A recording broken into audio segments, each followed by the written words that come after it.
ಯಾರೇ ಅಕ್ಕ ಬೆಂಗಳೂರು ಕಾಯೋಳು,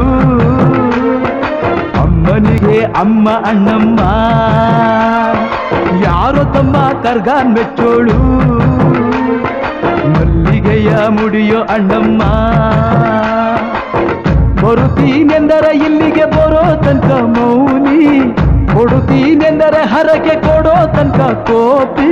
ಆಡಿದ ಮಾತನ್ ಮೀರ್ದಿರೋ ಭಕ್ತರ ಇವಳಿಗೆ ಇಷ್ಟ ಇಷ್ಟ. ಅಮ್ಮನಿಗೆ ಅಮ್ಮ ಅಣ್ಣಮ್ಮ, ಯಾರು ತಮ್ಮ ಕರ್ಗಾನ್ ಮೆಚ್ಚೋಳು, ಮಲ್ಲಿಗೆಯ ಮುಡಿಯೋ ಅಣ್ಣಮ್ಮ. ಯಾರೇ ಅಕ್ಕ ಬೆಂಗಳೂರು ಕಾಯೋಳು, ಅಮ್ಮನಿಗೆ ಅಮ್ಮ ಅಣ್ಣಮ್ಮ, ಯಾರೋ ತಮ್ಮ ಕರ್ಗಾನ್ ಮೆಚ್ಚೋಳು, ಮಲ್ಲಿಗೆಯ ಮುಡಿಯೋ ಅಣ್ಣಮ್ಮ. ಬರುತ್ತೀನೆ